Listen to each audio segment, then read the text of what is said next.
You know what's truly terrifying about Halloween? It's not the ghosts or the costumes. It's realizing too late that what you thought was a decoration was real. I'll never forget that morning. I saw something hanging from a tree and I laughed. I shouldn't have. It was a foggy morning in Delaware.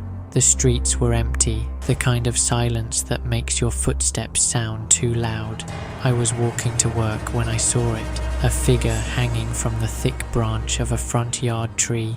I actually smiled. People really went all out this Halloween, I thought. The body swayed slightly in the wind, dressed in dark clothes, its head tilted unnaturally to one side. It looked too perfect, too real. But that's what made it such a good decoration, right? A mother pushing a stroller walked by and said, "Wow, that one looks so real." I nodded. We both laughed. Then she walked off and I kept staring. The way the legs hung still while the rope moved, it didn't feel like fabric. That unease stayed with me all day. By evening, when I returned, the street lights had just flickered on, and that decoration was still there, in exactly the same position, not an inch moved. I slowed down. The air felt heavier, colder. For the first time I noticed the skin wasn't plastic.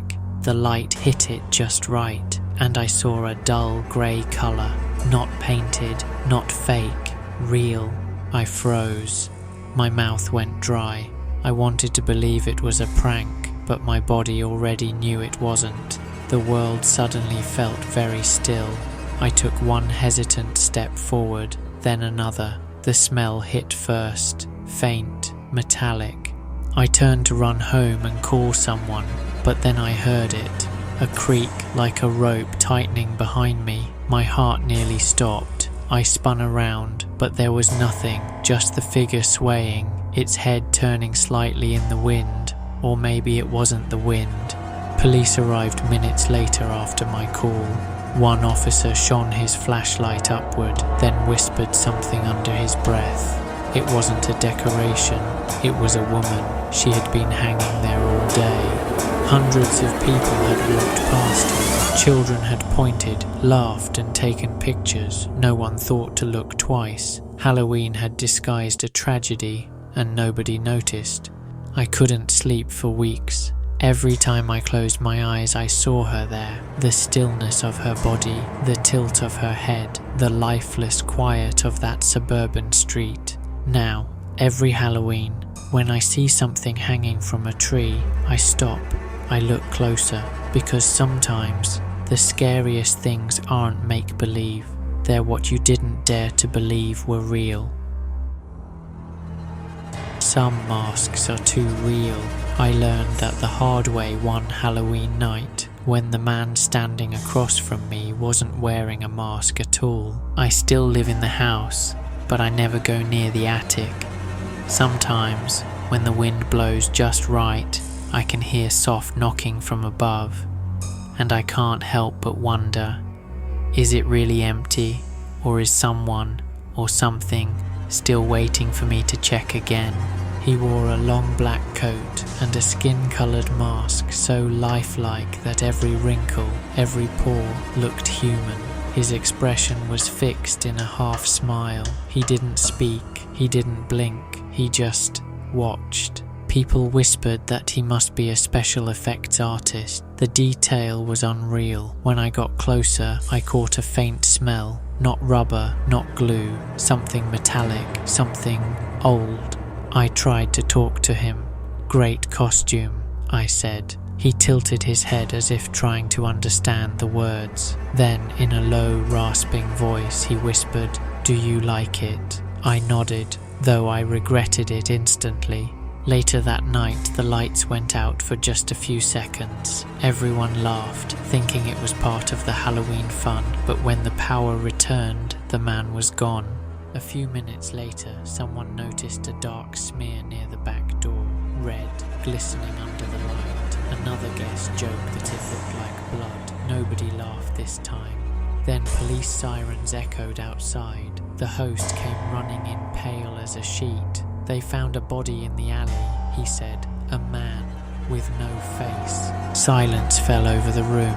I turned toward the corner where the masked man had been standing, empty, just an open window, curtains fluttering in the night breeze.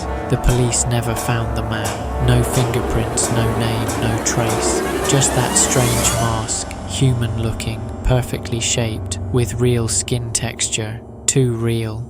Weeks later, when I saw the news photo of the mask on evidence display, I froze. It wasn't a prop. The skin had DNA. It was someone's face. Ever since that night, I can't stand Halloween masks. I don't care how fake they look, because somewhere out there, someone might still be wearing the real one. People say Halloween is all fun and sugar, but they never tell you how something so small, so innocent, can destroy a family. It started with a single piece of candy. That year, my son Timmy was 6. We went trick-or-treating together. It was drizzling and the streetlights shimmered on the wet pavement. He laughed every time someone dropped sweets into his pumpkin bucket. "Look, Dad, caramel flavor," he shouted. When we got home, he poured his treasure across the living room rug. "Can I eat one before bed?" he begged. I smiled and said yes. He picked a shiny orange wrapped candy. I'll never forget that moment. A few minutes later, he said his head hurt. I thought it was the sugar rush, but then his lips went pale and he slumped against me. His breathing turned shallow, too shallow. At the hospital, doctors worked frantically. I remember the smell of antiseptic, the monitor beeping faster and faster, then stopping, just stopping. They said it was poison, cyanide, inside the candy. I couldn't believe it. The police took the rest of the sweets for testing, and I prayed they'd find some mistake. Days later, the detective called. His voice was flat. It wasn't tampered with at the factory, he said. It was done at home. The investigation spread like wildfire. The media called it the Halloween candy killer. Parents everywhere panicked. But when they traced the candy's source, everything fell apart. The poison had come from within our own circle. A father trying to claim life insurance. Not me, but a man I'd known for years. A man who'd shared candy with my son that very night.